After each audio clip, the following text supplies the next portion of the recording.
On vous présente une toute nouvelle chronique à info.tvc, Entre les branches, un segment pour parler de la forêt qui est omniprésente dans la région. On va parler des différentes essences des arbres et de la coupe forestière avec Marie-Chantal Saint-Pierre-Provost, qui est responsable du programme éducatif et naturaliste à l'Association forestière Bas-Laurentienne.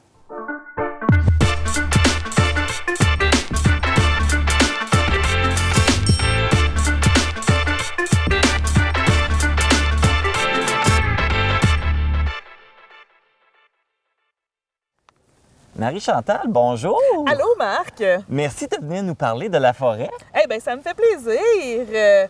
Merci à toi de m'accueillir en cette belle nature pour pouvoir parler des arbres. Oui, on en a tellement de beaux endroits ici, dans la tellement. région.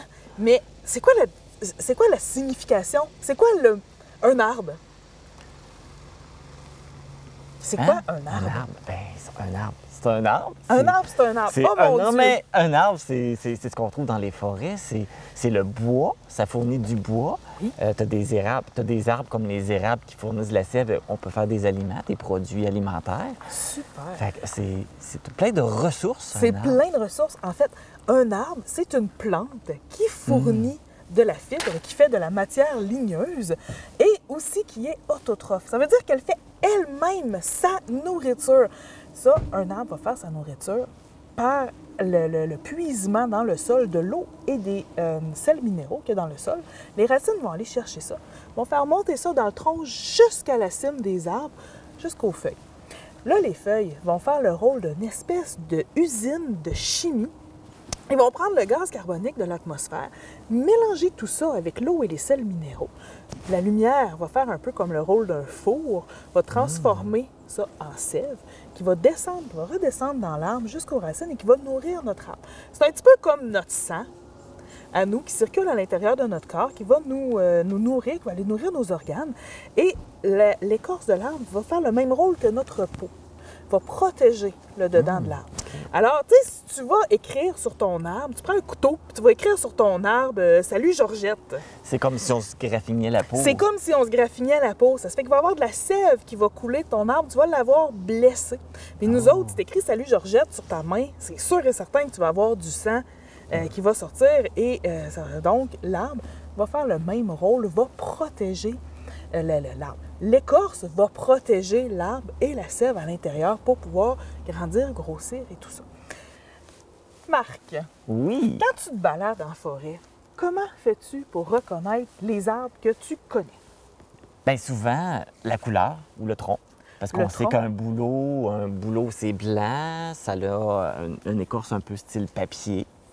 Oui. Les feuilles, c'est Feuille. la fameuse feuille d'érable, hein, si on le reconnaît, fait qu'on Ben est oui. capable de reconnaître un érable par sa feuille. Donc c'est beaucoup, c'est ça, l'écorce, les feuilles. Souvent la grosseur aussi, il y a des arbres qui sont réputés avoir un tronc plus large Plus que grand. d'autres. Hey, c'est vraiment ça. Dans le fond, ce que tu viens de me nommer, c'est des critères d'identification d'un arbre. Nous, à l'Association forestière Bas-Laurentienne, notre mission, c'est d'éduquer la population, de sensibiliser les jeunes à l'importance économique, sociale, culturelle de la forêt et de ses écosystèmes.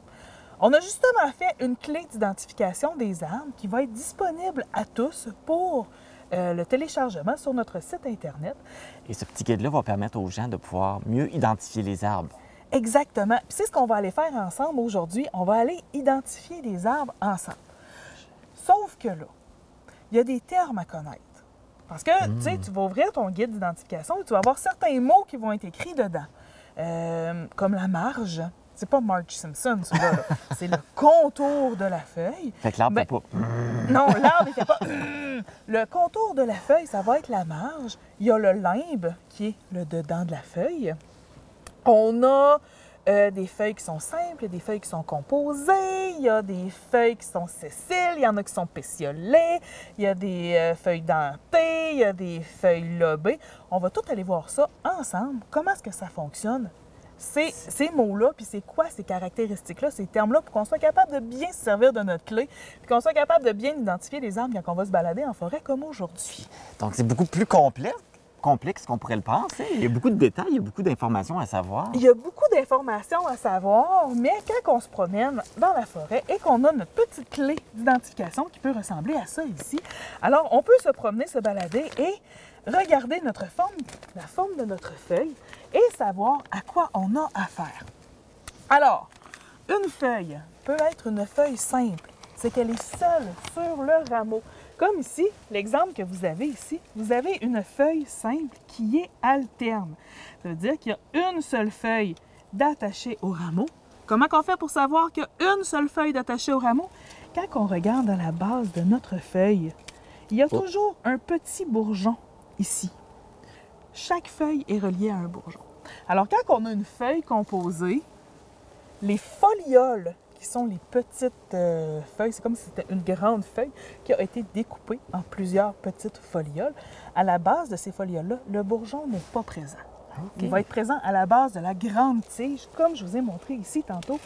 Nos deux petits bourgeons sont présents ici. Donc ça, on a affaire à une feuille simple versus une feuille composée qu'on va montrer.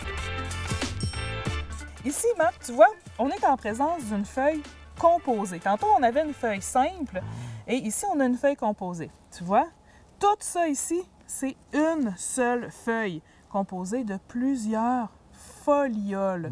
Chacune de ces petites folioles est reliée au pétiole, qui est la petite tige de la feuille. C'est comme si on avait une feuille d'arbre qui avait été découpée avec des ciseaux pour en faire des motifs. Ici, si tu observes comme il faut, tu vas voir qu'à la base de chacune des folioles, il y a absence de bourgeon. Tandis qu'à la base de la feuille, ici, il y a un bourgeon. Cette feuille-là, elle est reliée au petit rameau, qui est une branche plus frêle que les autres, qui va porter les feuilles.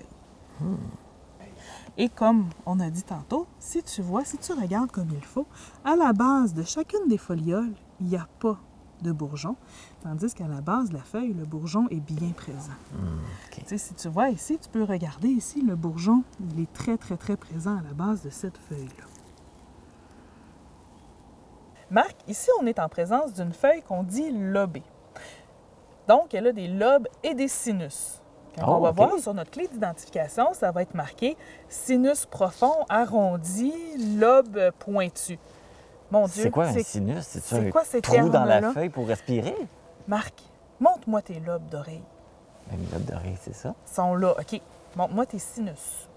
Ben, ils sont dans mon nez. Ils sont dedans ton nez. Tes lobes sont à l'extérieur de ta tête. Donc, ça va être le même principe pour ma feuille lobée. Les lobes, ça va être les parties qui vont être ressorties, qui vont être à l'extérieur. Et les sinus, ça va être les creux qu'on voit à l'intérieur, ici, comme ça. Donc ça, c'est une feuille qu'on dit lobée, avec des lobes et des sinus. Là, cet exemple-là est un peu trop petit pour bien l'illustrer. Mais là, si je comprends bien, le sinus, c'est ce qui permet à la feuille de respirer? Pas du tout. Non. Ce qui permet à la feuille de respirer, ça s'appelle des stomates. C'est comme des petits trous qu'on va voir à l'arrière de la feuille. C'est des petits minuscules trous qu'on va voir seulement au microscope. Et ça va permettre les échanges gazeux. On dit respirer, mais ça va permettre au gaz carbonique d'entrer à l'intérieur de la feuille et à l'oxygène d'en sortir et aussi au surplus d'humidité de sortir de notre feuille. Donc, les sinus, c'est vraiment les parties creuses de la feuille. Donc, ici, on a 1 lobe, 2 lobes, 3 lobes et 1, 2, 3, 4 sinus. Donc, il y a 5 lobes. J'ai dit 3, mais les 3 grands, mais il y a 2 petits. Donc, 5 lobes et 4 sinus sur cette feuille-là, qui est une feuille d'érable. Donc, cette feuille-là, c'est ça. C'est une feuille qu'on dit lobée. On a les lobes, on a les sinus, mais elle est aussi dentée. Donc, la marge, le contour de notre feuille a présence de petites dents. C'est pas un dentier, là. Notre feuille, c'est pas un vampire. On n'a pas des dentiers avec des dents pointues. Si je mets ma doigt là, je me ferai pas mordre. Là. Non, tu ne te feras pas mordre, c'est garanti que non. Dans le fond, les dents, ce sont les petites encoches qu'on voit sur le contour de la feuille. C'est comme les minuscules petites pointes qu'on va voir ici. Ça, c'est une marge qu'on dit dentée. La marge peut être lisse, comme elle peut être dentée. Elle peut être même doublement dentée. Dans ce cas-là, il y a des grandes pointes et des plus petites entre chacune. Et c'est quoi le rôle de la marge?